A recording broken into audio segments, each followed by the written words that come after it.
Hello my friends and welcome back to another Baldur's Gate 3 mod roundup. Hope you're all doing well. Today I'm going to be highlighting 10 awesome mods that I've enjoyed playing with lately that I haven't previously showcased on the channel. Some of these are very new, some of them are a little older, but they're all interesting and cool and I think very much worth checking out. As always, I'm going to be focusing on mods that are available cross-platform, so on Mac, console, and PC, and which have been tested with the latest patch for Patch 8 testing, both by myself, because I've used all of these mods, and by others, so they should work reasonably well. I'm also including a pretty wide variety of new classes, new mechanics, cosmetic mods, and quality of life updates, so regardless of what you're looking for, there should be something here for you to help customize your game exactly the way that you want it. Now, very quickly before I begin, I do want to take a moment to say thank you so much to Thomas Beam for the $25 donation, Yuval Amir for the 30 shekels, Wanda Husbando for the £5, and the old man Mike and Katrina for becoming channel members. Thank you so much, my friends. I really appreciate the support. It really means a lot to me. Alright, let's get modding. We're going to start with a new class mod, the Arcane Vanguard. This is a homebrew class with 7 different possible subclasses that's designed as a hybrid martial character and spellcaster. Obviously, in 5th edition and in Baldur's Gate 3, one of the sort of gaps that exists in the game is that there are not many supported Gish characters. Characters that are both designed to cast spells and make weapon attacks. You've got sword bards, you sort of have paladins, but mostly in 5th edition Dungeons & Dragons, that's an archetype that's very under-supported, and so a lot of people's homebrew classes are attempting to fill that gap. Arcane Vanguard, I feel like, does an excellent job of filling that gap, because it falls a little bit in between the extremes of the existing vanilla classes, where you have Eldritch Knight, that's supposed to be a melee hybrid, a melee spellcasting hybrid, but in practice is really just a melee character, or Bladesinger Wizard, that's supposed to be a melee spellcasting hybrid, but in practice is really just a spellcaster, outside of certain Shadowblade shenanigans. Arcane Vanguard falls in between those two extremes and is a character that actually wants to both make weapon attacks and cast spells, and it does so by giving you a buff when you do one or the other that then affects the other thing. So the way that Bladesinging Wizard really should work, Arcane Vanguard actually does work. When you cast a spell, you're going to get a buff to your melee attacks. When you use a melee attack or a ranged attack, you're going to get a buff to your spells. And this builder-spender playstyle is also something that's kind of lacking in 5th edition Dungeons & Dragons, so this subclass, or this class, and all of its subclasses, I feel really fills a gap that's missing in the base game for players who really enjoy those types of playstyles. This class, I think, is a really good implementation, in part just because it's so expansive as well. There are 7 subclasses, it has a bunch of custom feats and statuses and abilities, it has its own fighting styles, such as this critical momentum fighting style, which makes you more likely to get critical hits with your spell attacks if you crit with your weapons and so on, so you can chain critical hits between spells and weapons using this playstyle, or you can use special flourish attacks with your melee weapons after casting a cantrip, the way that an Eldritch Knight maybe could the way that you might imagine an Eldritch Knight would work if you didn't know how Eldritch Knights actually worked. So I think that this is just a really cool way of filling a hole in the roster of available characters in Baldur's Gate 3 for players who really like that hybrid sort of, Oblivion or Skyrim style being a mage and a warrior at the same time. Another thing that's really cool about this class is that the mod authors vary on top of compatibility with other mods. So if you use Mistra's spells, if you use feats at even levels, if you use other gameplay-altering mods, the odds are very good that it will work with Arcane Vanguard, which is not true of every homebrew class. So it's really nice that you can use this alongside of those other mods, maybe with a compatibility patch, depending on exactly what mod it is. I will say for the Arcane Vanguard that in terms of balance, this character is quite overtuned. This is a very powerful homebrew class. Maybe not as powerful as Sword Bard or Sorcerer. I don't think it's wildly outside of the balance curve for Dungeons & Dragons, but definitely on the very strong end. So if you're looking for a very carefully balanced experience, you may need to select what abilities you take from this character more carefully to lower its power level, though there are a lot of abilities, so you can make this, when you actually build the class, you can make it stronger or weaker depending on your preferences, but it is worth mentioning that this character is a little over the balance curve, as many homebrew classes tend to be. For sheer expansiveness, it's hard to beat this. It's a homebrew class that just adds hundreds of different features and custom abilities, and that's just really awesome to play with, so give the Arcane Vanguard a shot. This next mod is actually 4 mods, Tasha's Cauldron of Hairstyles, Outfits, and Faces. This is a customization series that aims to add more possible hairstyles and outfits to the game, and also some custom face presets. You can recreate these faces with the settings in-game, but having the presets can make it a little bit easier. What I really like about this mod set, though, is the long hairstyles. That's something that games in general are often missing, I think basically because they're harder to model and harder to get the physics right for, but the Tasha's Cauldron of Hairstyles adds a bunch of long hair and braided hair, and in particular, like, very long hair, that I think is a customization gap that exists in Baldur's Gate 3 by default. So if you want your characters to have appearances where they have really long, intricate, braided hairstyles, then this is an option for that. I also really like a lot of the outfits that they've included. There are custom outfits and custom dyes, and those can make your characters significantly more striking in appearance, and some of the outfits I think are really well done. In particular, I like this dress, I think, is pretty cool. It's a very long slit leg, but it's got a cool color pattern. And the rest of the possible hairstyles and outfits really give you a lot more options for customizing your characters, and that's always good. Next up, a mod that I honestly couldn't believe I hadn't previously recommended, More Enemies in Basic Fights. This is a difficulty mod that I really like because it works in a very vanilla-friendly and lore-friendly way by just adding more of the same enemies to almost every fight in the game. Having more enemies in an encounter is one of the easiest ways to up the difficulty because, of course, it means that enemies are just taking way more actions relative to the party, and it means that you have to be more mindful of having AoE abilities and having the ability to deal with lots of enemies, focusing damage on your characters all at once. This adds usually between like 50% more and 100% more enemies to most fights throughout the game.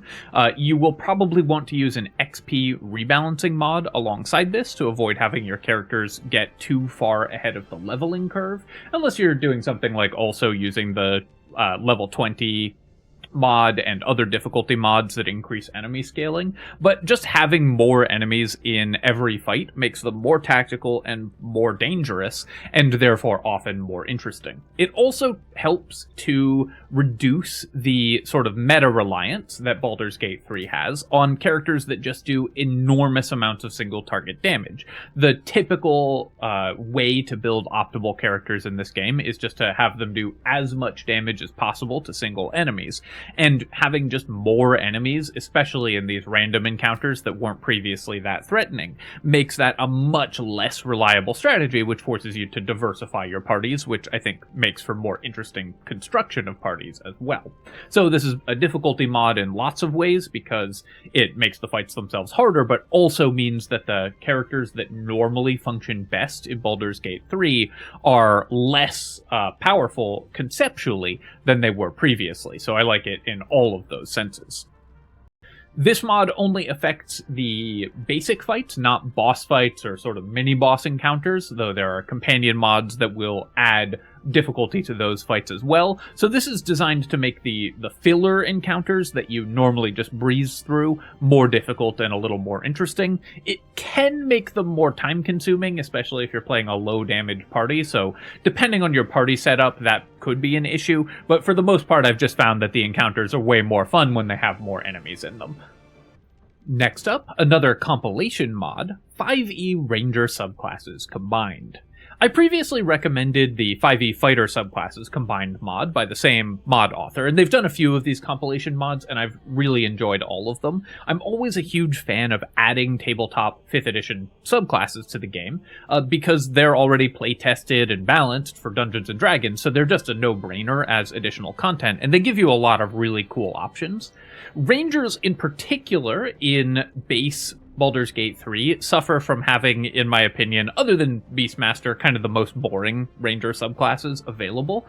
So there aren't that many interesting decisions that you get to make when building a ranger. So adding more cool ranger subclasses, in this case the Fey Wanderer, Horizon Walker, Monster Slayer, and Primeval Guardian, all of which are from various tabletop supplements, to the game gives you a lot more interesting choices. The Fey Wanderer Ranger focuses on doing psychic damage, having illusions, charming people. The Horizon Walker teleports around the battlefield and hits multiple enemies at once, so you get to play as kind of the Nightcrawler character archetype, where you jump from target to target, hitting each of them. Monster Slayer focuses on dealing tons of damage to specific targets, although it has some abilities that don't really translate to Baldur's Gate.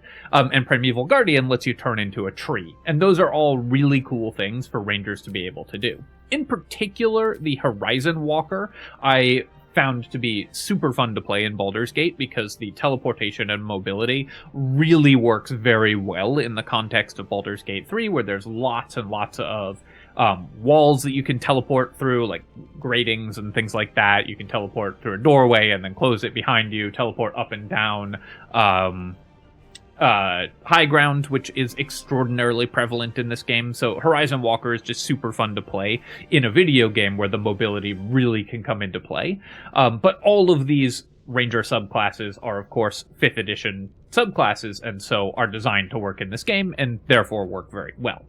One thing that I really like about the philosophy of the subclass mods and the compilation that Sumrad Agnoth, sorry, I don't know how to pronounce your name, does is that they try to stay as close as possible to the tabletop version of the subclass, making only very minor concessions and trying to stay to the requirements of the video game, of course, because you can't program everything in perfectly if it's not supported, and trying to stay as close to the spirit of the rules as possible where it's not possible to implement them directly. And so you get a very straightforwardly implemented and very balanced experience when you're, or at least as balanced as 5e D&D ever is, which isn't incredibly, but as balanced as an experience as you can in Baldur's Gate 3 when you're using these mods. And the Ranger subclasses add a ton of optionality and interesting decision making and just cool things to a class that doesn't otherwise have them. I also really want to shout out the visuals and just the effect of the Primeval Guardian turning into a tree and turning all of the ground around you into difficult terrain. You get a healing aura that heals your allies, and you plant yourself in a doorway or something and enemies can't get past you is just really cool.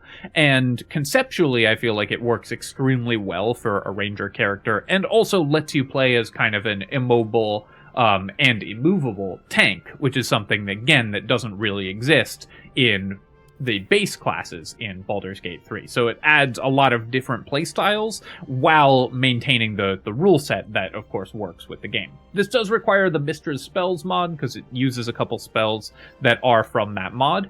But Mistress Spells is also a great mod that I've recommended in the past, and so you won't be sad to have that installed alongside this one.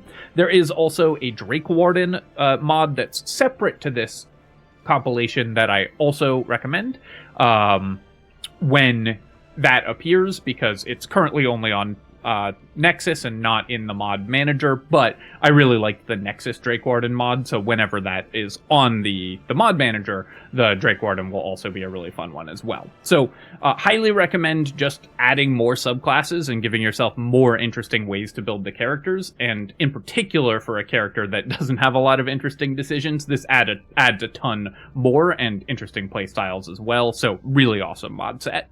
Next up, another visual customization mod, Clawstep Dragonborn Body. This mod is designed to make the Dragonborn more lizard-like and a little more alien in appearance, with digitigrade legs, so they have multi-jointed legs and actual claws that leave claw footprints as you walk. And so it just makes the characters just look more lizard-like and a little more different than the other humanoids, making Dragonborn have a much more distinctive appearance, which I think is really cool. I think that Baldur's Gate 3 did a great job with the Dragonborn faces, but the fact that they're entirely humanoid in their body plan never sat entirely right with me. So I really like this mod that makes them a little more distinct than the other characters and also gives them different footprints, which I think is just a really cool touch. It's compatible with all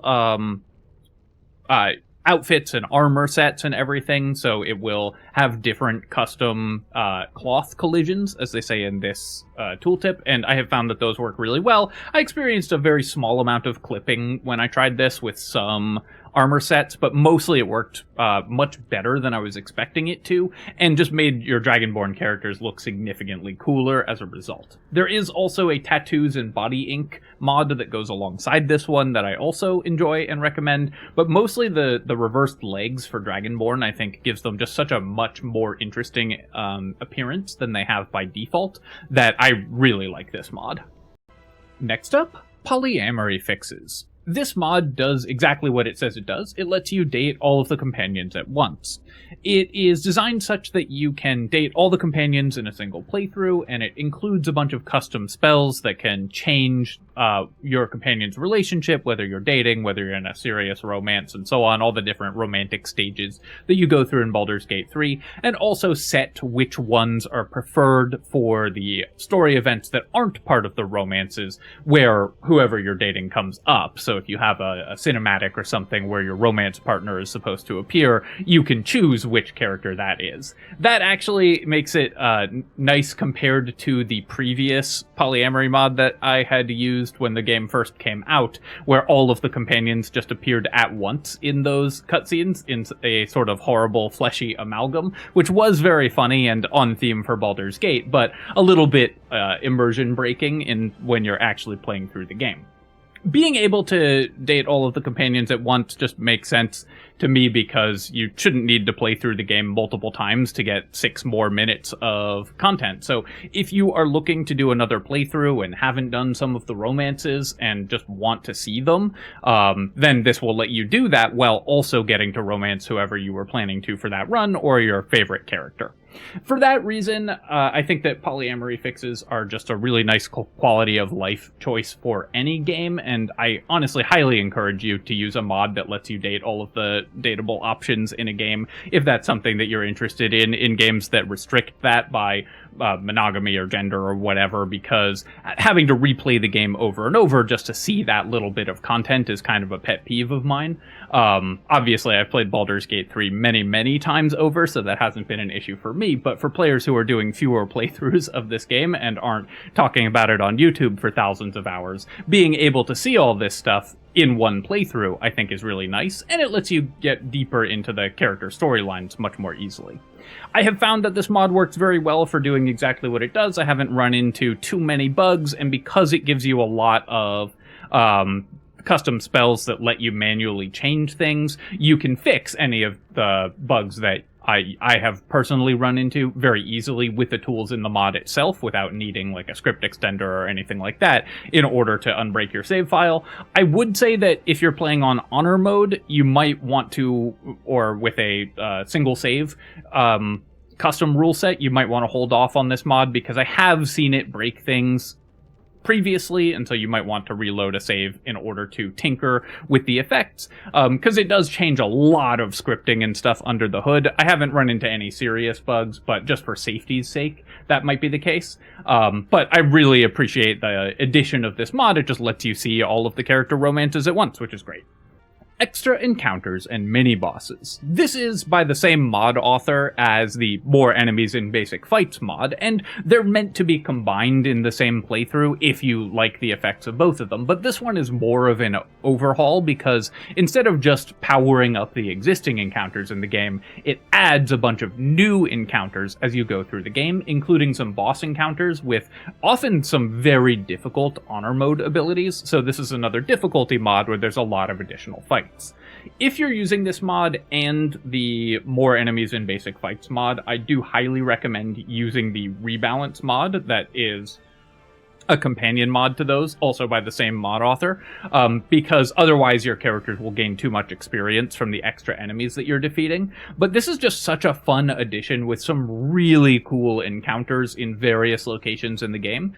There's a few spots in the game, in particular in Act 2, that in vanilla Baldur's Gate 3 feel very empty, where there's just very few things to fight, and a lot of the encounters feel very samey. When you're fighting all the shadows, you fight them over and over again throughout Act 2, so adding some new cool encounters to break up those slightly monotonous fights is really fun, and also the fights in this mod are just really cool. I think that they're well designed and good, and in general typically have interesting enemies and mechanics. There are some that are quite a lot harder than others, and some that you can get early in the game that can be run killers, so do bear that in mind when you're playing with this mod, that there are some very dangerous encounters very early in the game that it does add. So if you're playing with characters that aren't as powerful, you might struggle to defeat some of the early encounters. But if you're looking for a difficulty mod that makes the game harder, this combined with the XP rebalance adds a lot of really fun and interesting encounters to the game that will really spice up a playthrough. I honestly prefer, I think, extra encounters and more enemies in basic fights to the vanilla experience of Baldur's Gate 3, just as a baseline to play the game. And, you know, I've played a lot of both, so obviously I really like the vanilla experience of Baldur's Gate. But this just adds a few more interesting things in spots that previously didn't have them, and the encounters themselves are really cool and really well designed. Great difficulty mod. If you're using both of them, I highly recommend reducing your experience gain, because otherwise your characters will get too far ahead of the level curve too quickly, and that could be an issue. But with the combination of mods, or just using one of them and deciding that your characters can be more powerful, and that's totally okay, this is a great addition that will really make a playthrough more fun, more interesting, and much more challenging. Next up, the Sword Dancer of Eilistraee. This is a dual-wielding hybrid spellcaster and melee character, sort of like a cross between a sword bard and a blade-singing wizard, that's all about doing massive numbers of attacks and then casting powerful spells which chain together in a rhythm that requires you to do both at once in order to get the maximum benefits out of this class.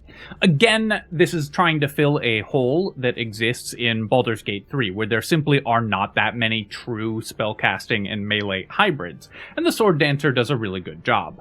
This class comes with a whole slew of custom visual effects and a whole bunch of custom spells and abilities that allow them to make tons and tons of attacks. They do self-damage, which you have to mitigate using their abilities.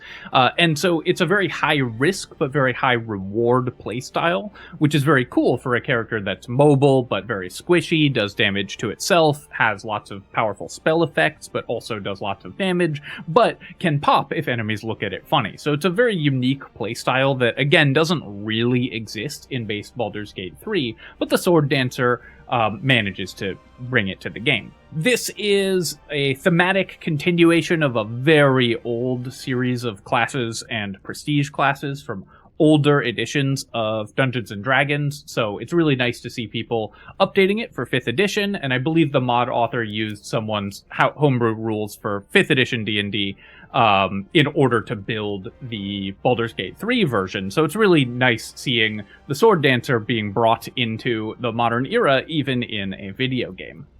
This character class is very, very powerful. I will say that it is significantly over the normal power curve. Its basic abilities are really, really strong, and if you can mitigate the downsides of this character, you end up with an extraordinarily strong character. So a word of warning about balance there in terms of how the Sword Dancer actually works.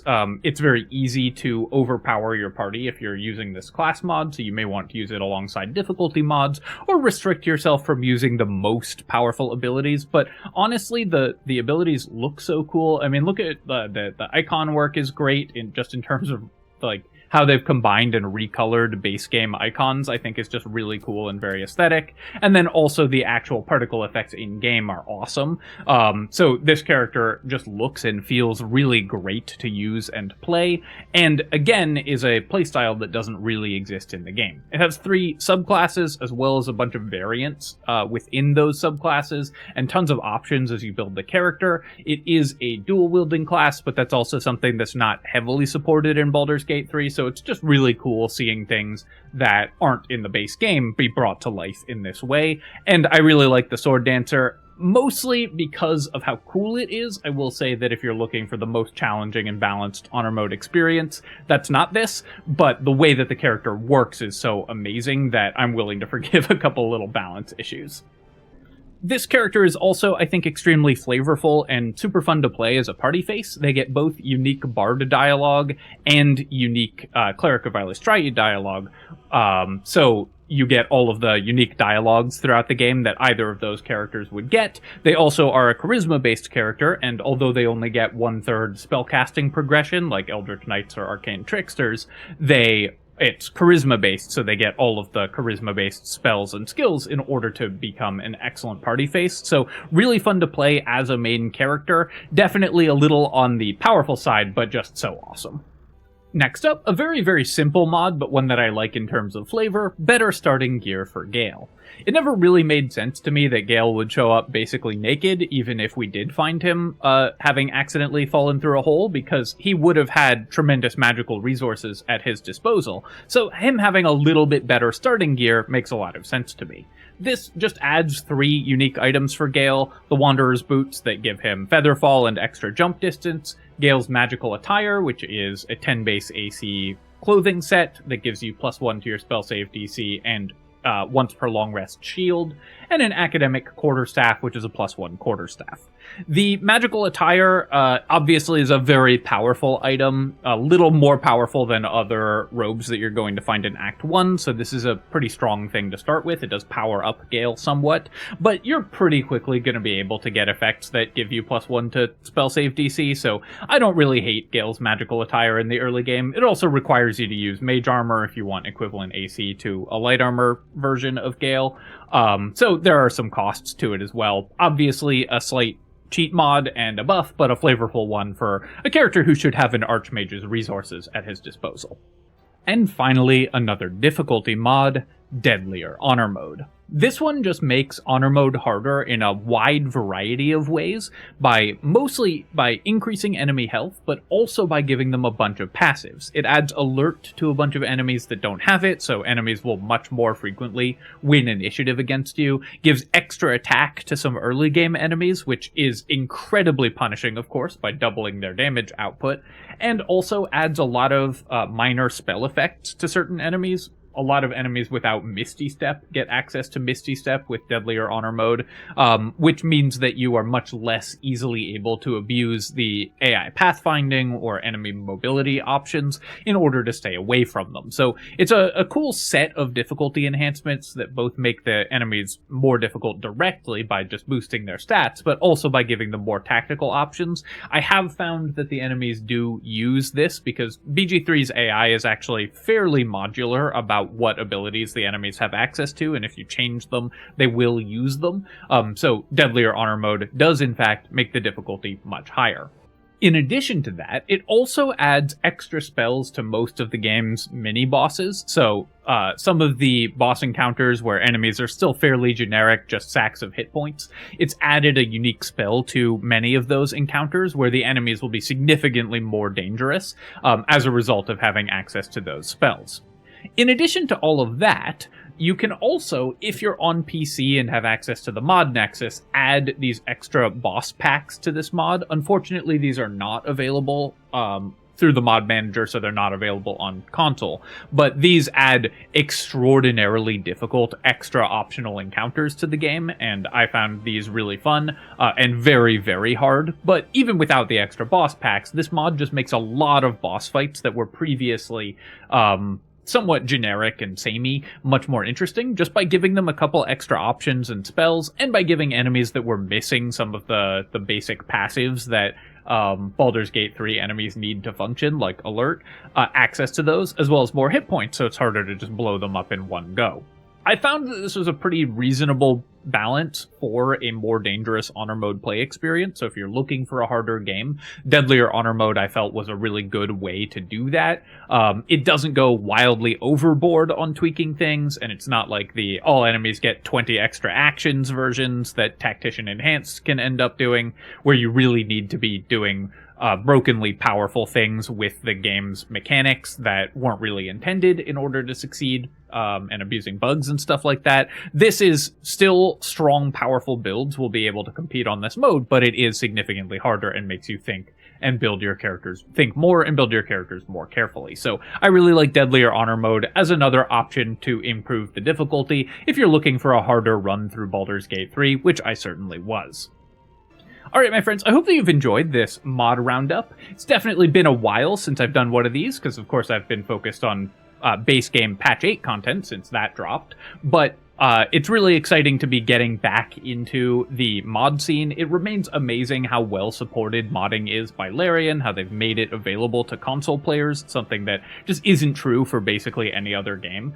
So I think that's really cool and very much worthy of support, and I'm excited to be checking out these mods. If there are any mods that you think I should recommend or would enjoy, or if you yourself are a mod maker and would like to promote your mods in the comments down below, please do that. Definitely let me know about cool new mods, and, you know, show off your own work. It can be difficult to make time for self-promotion, but I am giving you permission to do so in the comments. Tell people about your mods down below, and maybe they will check them out. As always, my friends, if you've enjoyed the video, please feel free to leave any comment. Doesn't have to be about mods specifically, but YouTube loves it when you type words and push buttons, and push the like button, the notification bell, etc., because of course that helps me out with the algorithm. And you can subscribe to my channel for more Baldur's Gate 3 mod roundups, build guides, and other strategy game analysis. Cheers, my friends. I'll catch you next time.